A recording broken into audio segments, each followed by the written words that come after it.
When humanity first broke free of the long dark between the outer stars, we thought we had reached the end of loneliness.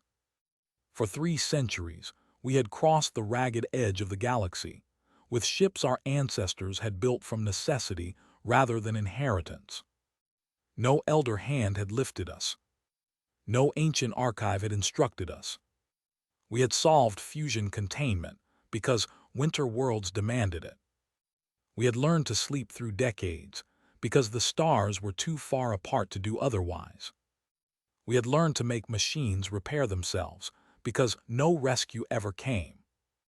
So when our survey vessel Meridian translated out over the Celiatic Chain and found 1,200 ships moving in ordered ribbons around a star wrapped in traffic lattices, there were grown men and women on the bridge who forgot their training and simply stared. There were stations the size of continents, energy loops brighter than cities, vessels grown like shells, folded like glass, segmented like living chains. Signals struck us in bands we had never used, carrying mathematics, approach vectors, legal notices, quarantine protocols, commercial bids, and, to our astonishment, greetings. We were not alone. We were late. The first years felt like walking into a library after being raised in a storm shelter. Humanity arrived with caution, but also with gratitude so intense it bordered on reverence. We sent linguists, historians, engineers, artists. We opened our habitats and our data vaults. We listened more than we spoke. We learned that the wider civilization called itself, in the trade tongue, the Accord.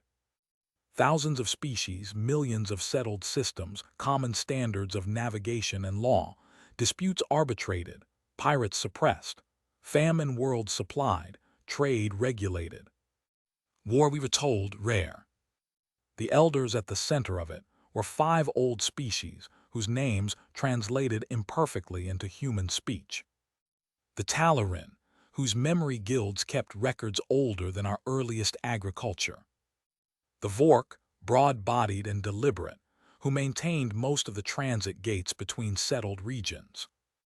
The Iller, elegant and cold, who set fleet standards and strategic doctrine. The Nhem, who owned more high-energy infrastructure than some sectors owned planets.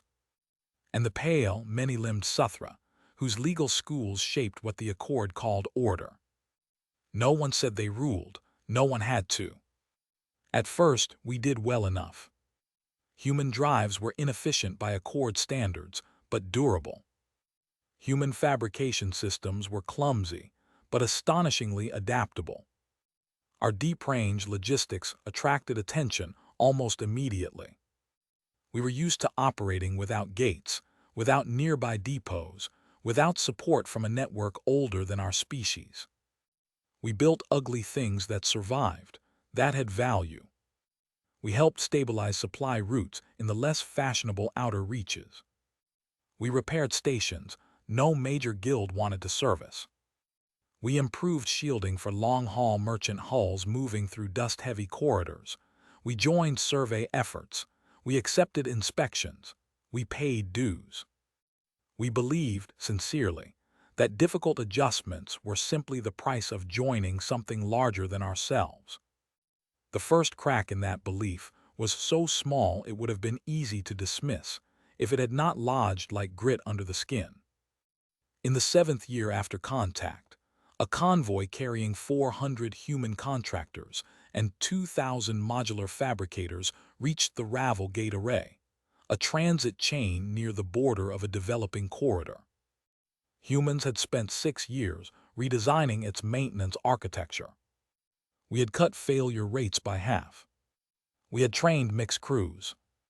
We had supplied emergency field reactors when the Nhem operator claimed shortages. Then a solar storm damaged the older ring segments on the inner side of the array.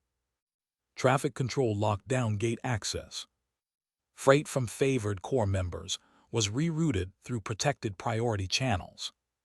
Human vessels, despite being nearest and despite carrying life support reserves for the stranded maintenance teams, were ordered to hold position outside the emergency perimeter for 11 days.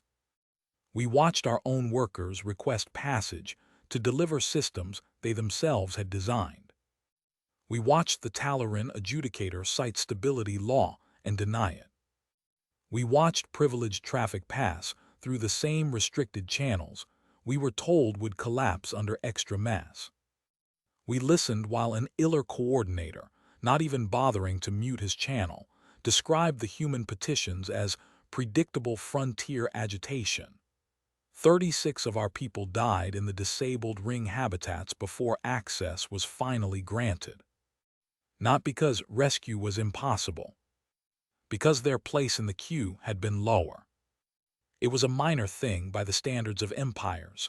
No worlds burned, no fleets moved.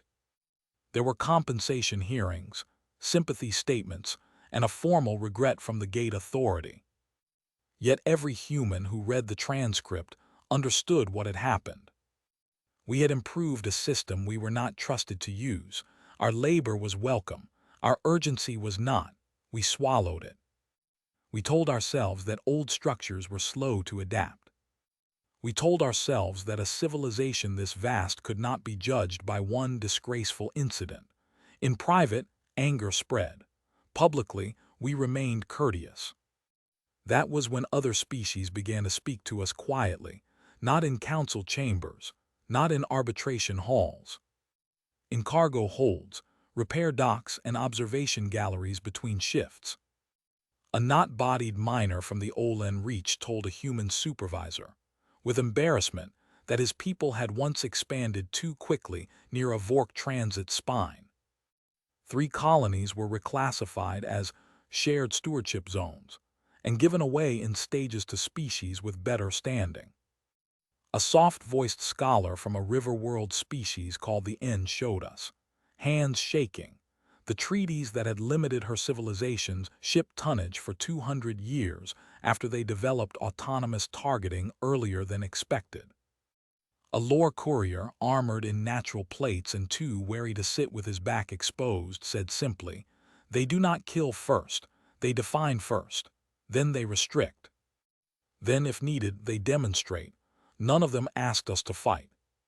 None of them believed fighting would work." By the 12th year, the shape of the accord had become clear. It was not random unfairness, it was architecture. Open enough to inspire devotion. Closed enough to prevent rivals. Younger species could prosper, so long as prosperity ran through elder-controlled gates, grids, fuel exchanges, and legal regimes. They could develop, so long as development did not produce strategic independence.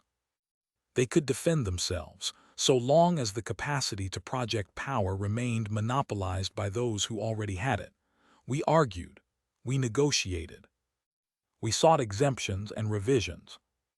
We were praised for our sophistication, complimented on our restraint, and denied with polished language.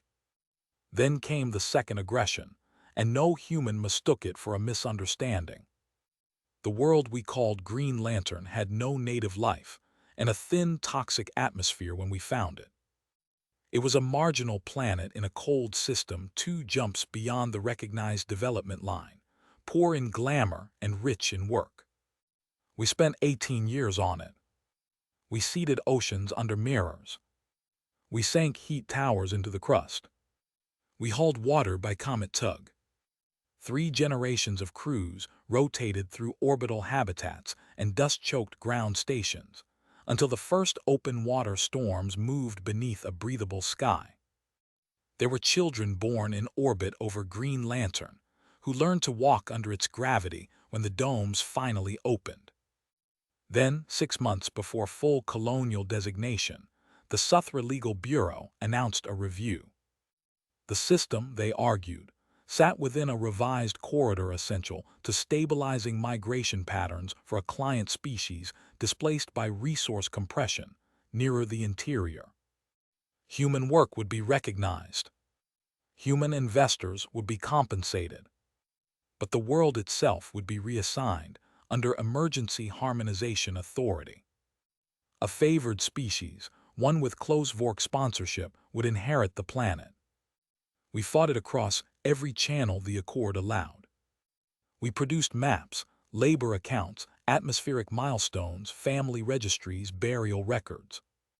We begged for partition, for dual settlement, for anything that recognized the simple moral fact that people had already given their lives to that soil.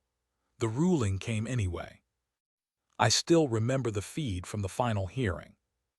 The Suthra presiding advocate did not shout. She did not sneer. She explained, in a voice smooth as carved stone, that attachment could not be allowed to supersede stability. The accord, she said, existed to prevent possessive frontierism from destabilizing the common peace. Behind her, on a giant display, there was a blue world humans had made with our own hands. Evacuation began under supervision from iller compliance ships. There was no battle. That was the humiliation of it. Families packed under legal order while armed foreign crews monitored loading ramps on land their boots had never earned. Some refused to leave at first, and the footage spread. Human settlers carried or stunned, crying children in pressure masks because orbital shuttles had been delayed, officials reciting clauses while orchards waited under a sky we had built. We complied in the end because the alternative, at that moment, would have meant a war we were not ready to fight. After Green Lantern, something hardened in us. Outwardly little changed. We still traded. We still served on technical boards. We still attended summits and signed safety protocols and made ourselves useful. The elder species mistook this for adaptation. Perhaps they believed humiliation had taught us our place. Perhaps they believed, as they had with so many before us, that pain administered through institutions became bearable because it lacked spectacle. They did not see what was happening inside human space. We had always been good at surviving beyond support range. The Accord's great strength was its infrastructure, and that was also its blind spot. Their transit depended on gate nexuses. Their strategic movement assumed access to public grid relays and regulated energy depots. Their fleet doctrine treated logistics as something massive, visible, and controlled. Even their war planning, sophisticated as it was, presumed that any serious power must reveal itself through participation in those systems. We studied all of it, every standard, every failure mode, every bottleneck hidden under centuries of confidence. And then quietly, we began to diverge. Research networks moved behind walls so deep they looked, from outside, like routine industrial encryption. Civilian shipyards were mirrored by construction sites buried in asteroids and inside hollowed moons. We developed drives the Accord believed theoretically unstable and made them reliable. We built compact reactors the NHEM said could not be shielded at that density, and found methods they had missed because they had never needed to search where scarcity forced elegance. We designed fleets for long autonomous operation, not gate dependence. We seeded depots in dark systems with no registered value. We rewrote tactical doctrine around unpredictability, endurance, and independent command meshes impossible to decapitate through central nodes. We did it over 22 years, not in panic, in discipline. There were arguments within our own councils. There always are. Some wanted open rearmament. Some wanted immediate withdrawal. Some still believed reform was possible if enough younger species acted together. But the testimony that came in from those species never changed. Sympathy, yes. Trust, sometimes. Courage, rarely. They had been trained by generations of exemplary punishment. Everyone knew where the lines were because someone once had bled for crossing them. When our preparations were finally complete, humanity made one last peaceful attempt. It was not a bluff, it was not theatrics. It was a formal declaration delivered to the central chambers of the Accord, and simultaneously to every member world that cared to listen. We proposed an orderly secession from the elder-controlled transit and defense framework. We would honor existing civilian contracts for a transitional period. We would maintain non-aggression pacts. We would share navigational safety data. We would not contest current borders beyond human-administered space. We asked only recognition of full strategic autonomy and the right to expand, defend, and govern ourselves without elder veto. The Chamber's response was grave, disappointed, almost parental. The Talaran speaker warned of fragmentation. The Vork delegate spoke of dangerous precedent. The Iller Marshal said unilateral military independence by an unratified frontier civilization posed unacceptable risks to common stability. The Suthra jurist called our declaration materially indistinguishable from rebellion in slow form. There were private messages after, urging compromise. If we would suspend secession, they said, perhaps revised status could be negotiated. Advisory roles, limited exceptions, symbolic concessions. We knew then there would be no permission granted for freedom that mattered. Still, we held position. Fleets remained hidden. Commerce continued, though reduced. Human diplomats kept working channels open. We gave them every chance not to choose blood. The atrocity came at Hush 9. Hush 9 was not a fortress, not a shipyard, not a military node. It was an outer system habitat cluster around a dim dwarf star, built to process volatiles and study subcrustal chemistry on a frozen moon. 3 rotating cylinders, 6 dock spines, refinery trusses, laboratories, and family quarters. Just over 80,000 people lived there, many of them children of technicians who preferred quiet assignments far from the political pressure nearer the Accord frontier. The elder bloc declared, after the fact, that Hush 9 had concealed prohibited drive research and unauthorized fleet stores. They announced an enforcement action under collective security law. What happened in truth was simpler.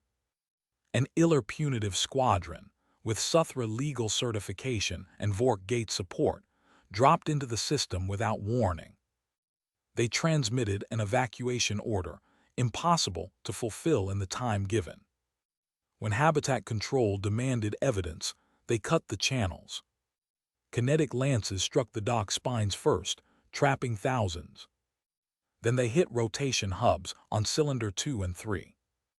One split open into vacuum, while internal sections were still full. The other lost spin, buckled and broke against its own industrial ring.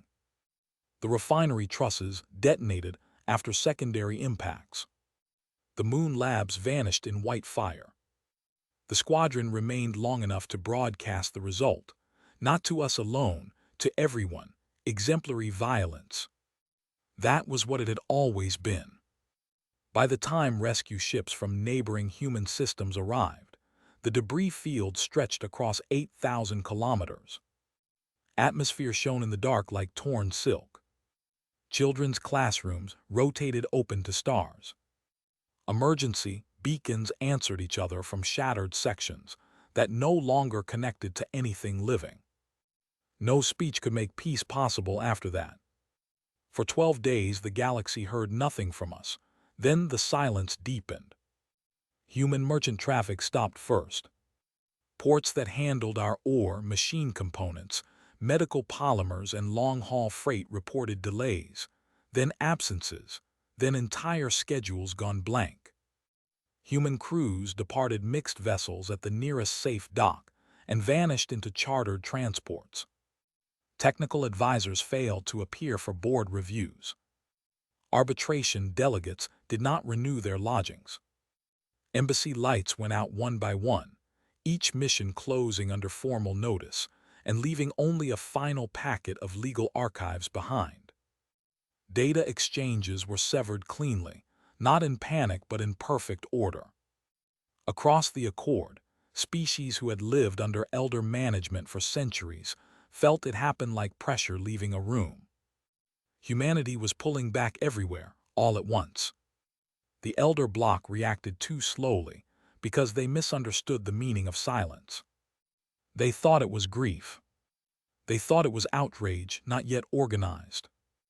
They believed even then that our dependence would force us back into channels they controlled. Then our fleets emerged, not through gates. That was the first shock. Task groups appeared from deep vector entries, no Accord doctrine considered practical for major warships. They came out of cold interstellar dark with drives that did not match any registered emissions profile, in formations dispersed enough to look like sensor error, until they were already inside weapons range. They carried their own logistics behind them like shadows: autonomous tankers, fabrication tenders, repair swarms, command relays that unfolded and vanished again. The second shock was speed. The Iller punitive fleet responsible for Hush 9 was anchored at a forward enforcement base near the Terran confluence, screened by 3 defense platforms, and linked to a Vork transit gate thought indispensable to any serious operation in the sector. Human forces did not assault the gate first, they bypassed it. They did not contest approach corridors. They came from directions the base's own exclusion geometry left thin, because no one had built a doctrine around enemies who could sustain high-mass maneuver from deep free space. The battle lasted 19 minutes. Human strike craft, driven by compact field systems the Accord had ruled impractical, cut through the outer screen before command could reconcile telemetry. Our ships carried lances tuned not to overwhelm shields by brute force, but to collapse the coupling frequencies those shields relied on. The defense platforms died with barely a return volley. Boarding never became necessary. We cored the punitive squadron's reactors, cut propulsion from life support where surrender was accepted, and destroyed only the ships that continued firing after command channels were blinded. Then we transmitted everything. The attack logs from Hush 9, reconstructed from black box fragments and intercepted fleet traffic, the legal authorizations, the command signatures. The timing proving the evacuation order had been fraudulent on its face. Our statement was brief: those responsible had been disarmed or destroyed. Further attacks on human space would result in removal of the means used to conduct them. It would have been enough for most species merely to avenge their dead. We were not finished. Across 3 sectors, synchronized human operations struck the instruments that made elder domination possible. Not civilian gates in general, but the military override cores hidden within major transit hubs. Not public grids, but the command relays that let the NHEM and Vork ration energy and movement during compliance actions. Not population centers, but fleet foundries, coercive logistics depots, and the legal archive vaults where emergency authorities and territorial reclassifications were buried under language no younger species had ever been allowed to audit in full. We had spent decades mapping the skeleton inside the body. Now we broke it. At the Gal Meridian, a Vork fortress ring surrendered after human warships appeared simultaneously on both sides of a gate that should have made such positioning impossible. At Serev, a NHEM power lattice went dark when our infiltrator systems severed its control harmonics, without touching the civilian distribution web around the inhabited moons below. Over the white ocean world of Ilat, an Iller reserve fleet formed for counterattack, and then ceased to exist as coordinated force when our command disruption mesh turned its tactical net into isolated islands of confusion. Ships fought bravely there, as ships always do when caught inside the death of an old certainty, but bravery is not enough when the entire logic of your war has expired. The Elder Block called for the galaxy to rally. For once, the call was heard clearly by everyone. And for once, fear did not answer. The Olin miners shut their docks to Elder War traffic. The N refused data service to Suthra enforcement courts. Lore courier clans, who had spent generations moving under contracts they hated, simply vanished from the routes that fed elder fleets. Scores of younger polities declared neutrality, then autonomy, then open refusal.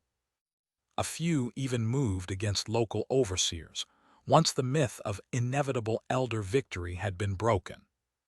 Not because humanity compelled them, because obedience had always rested on the belief that resistance was hopeless. We had destroyed that belief. There were still battles. Old powers do not collapse in a single gesture. Some elder admirals fought with real skill. Some sectors descended into chaos, as client regimes tried to survive the sudden absence of the force behind their decrees. Human fleets stayed in motion, hitting concentrations of coercive power, opening sealed archives, escorting civilian traffic, disabling rather than occupying where we could. We had no appetite to inherit the machinery we were tearing down. That mattered. Others watched for it. The test came when the Central Accord vaults opened. Inside were centuries of contingency law, growth restrictions, strategic caps, habitat reallocations, punitive triggers, and demographic models coldly calculating which younger species could be permitted how much strength without threatening elder primacy. The pattern was too complete to deny, too old to explain away as temporary necessity.